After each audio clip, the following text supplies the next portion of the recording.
Hello my friends and welcome to a long overdue episode of Coin Store Hall. The antique and collectible fair and subsequently the coin store were not open the whole of January and for a couple of weeks before Christmas, I think. So it's been a while since we've been able to get down there, but we went yesterday and I've got a few bits.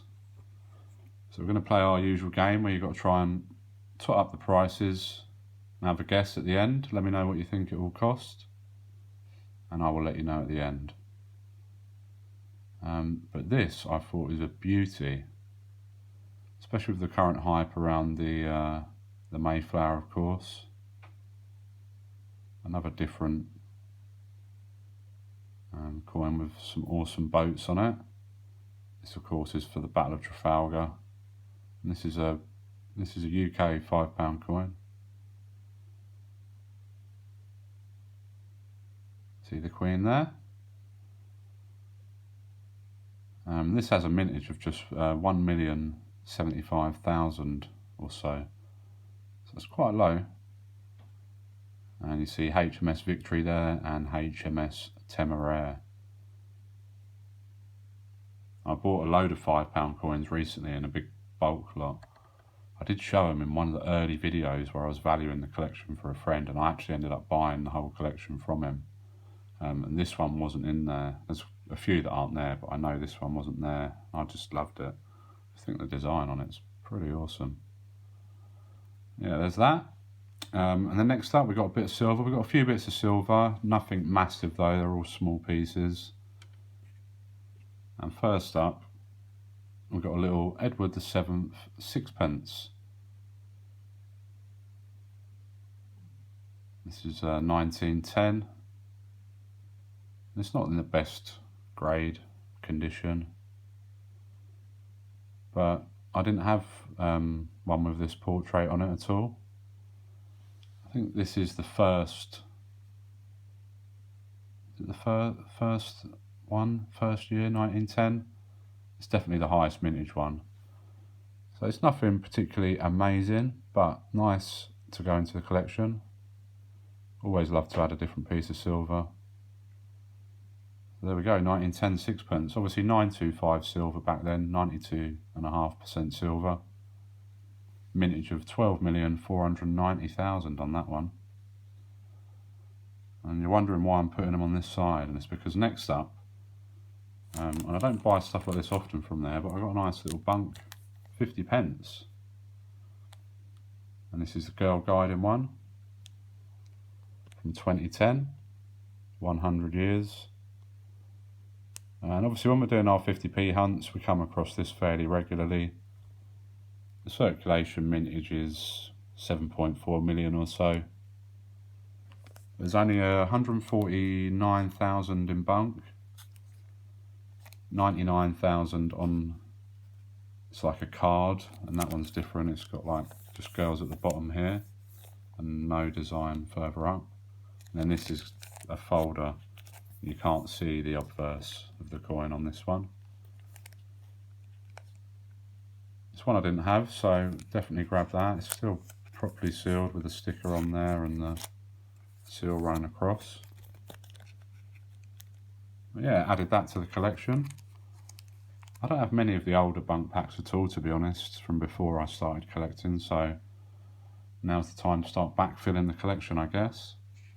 And I got that for a decent price, I thought. Anyway, I'll let you know how much at the end. Oh, I told you how much that was, didn't I think? And you're meant to be guessing. I always do it. Never mind. Next up, we've seen these before on the channel. And I've got another 2 dates of these Irish half crowns. 2 shilling and 6p. And both of these have a mintage of 3.2 million. Both exactly the same. And one is a 1962 and the other's a 1964. And they are the high mintages for that design. But I think it's still relatively low, 3.2 million for a coin that age. This one's got a bit of a nick here at the top, which is a bit of a shame. But I think that's 4 different dates we've got of that now. We picked up 2 before on the on a different episode. Next up, we have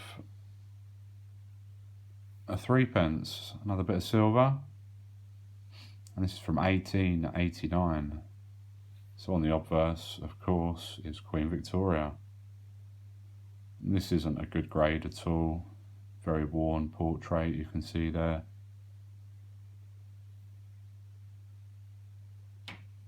A lovely coin nonetheless, I think. And this one, 1889, had a mintage of 4.5 million, or nearly 4.6 million, which again I think is pretty low for silver that age. I think these things are going to become more scarce as time goes on. They're still pretty readily available at the moment. Next up, we've got another Victorian 3p. The same portrait again, second portrait, the Joseph Edgar Bowen portrait. And this one has a mintage of just over 6.3 million. Of course, these are 925 silver again. And we now have 4 of the 7 different dates for this portrait. Needed in the 1887, 88 and 93.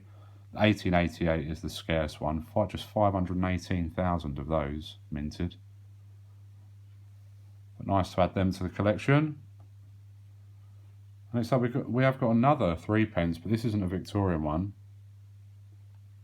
This is a 1909 3p. So again, it's Edward VII, who of course is Victoria's eldest son. Mintage of just over 4 million on this one, 4,054,999. And our 4th silver coin into the collection today, and these were all really cheap, guys. They're not good grades, so I didn't pay a lot for them. They're just to fill gaps in the collection for now. Maybe we'll buy some better grade ones at some point, but they do cost a little bit if you want them in very nice condition. So we've got the £5, a 50p, a couple of Irish coins, and some UK silver. Just to finish us off, we've got 3 from the bargain bin. If you've watched the videos before, you will know that the bargain bin is 3 for £1. So these are just world coins, usually modern. And we have seen this one before on the channel, and this is a Slovenian 1 tolar. And we have seen this date of it on the channel as well, but this is a different coin. If you saw the other one, you'll remember the date has an open 4 on it.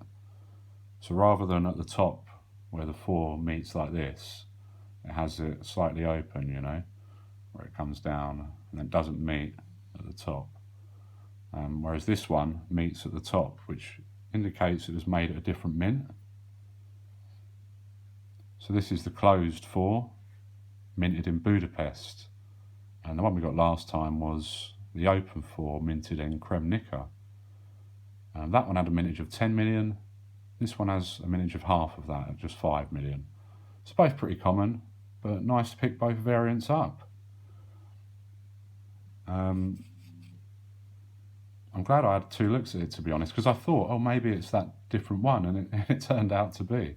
I had to double check which one it was that I had, to be honest, but that's why Numista is so handy, because you can just hop on Numista on the fly when you're out and about, and check what coins you've got. It's brilliant for that. And next up, out the bargain bin, so effectively 33 1/3 each, is this 1 kroon from Estonia. And this is actually minted in Vantaa in Finland. We see there Eesti Vabariik, 1 kroon. And this is actually only the 2nd Estonian coin into the collection, and the other one's a very modern one in €1. So this is the only non-Euro Estonian coin in my collection. So as soon as I saw it in there, grabbed it without hesitation. Lovely addition. Mintage of 15 million, so very, very common. And then just to finish us off, another country that we do have coins from already, but this is only the 3rd coin from that country now. And this is from Venezuela. And this is a 25 centimos I couldn't find a mintage figure on this. What I can tell you is it's very common. I quite like the design. Interestingly, when I was looking this one up to log it and for the info on it, I did notice that Venezuela are doing a 12.5 centimos coin, which I thought was a bit weird. It's a different take on how to deal with these 5 and 2 and 1 denominations, I guess. But there we go, that's the lot. Got an estimation on what I paid? What do you think? I don't think I got a brilliant deal on this. I think I probably paid about right. Maybe these two are worth maybe £1 or £2 more than what I paid. It's probably in the ballpark. Just put your guess in the comments if you want. Don't cheat. But it cost £22.50 for the lot. So I was pretty happy with that. And I didn't actually pay that because I took him a load of really dirty old single metal £2 coins, the pre-97 ones. And he gave me £2.50 each on them. And they were just, they were all Commonwealths or just the really common ones really. So I didn't pay much at all, traded some stuff in. But what I did get as well is it came in this little bag, which is obviously a bit of advertising they do. And this is for anyone who's local to the area. It's a bit far for me, I think. We'll see though, you never know. If a few people want to go, maybe we can look at heading up. But this is in July. York Stamp and Coin Fair, so free admission.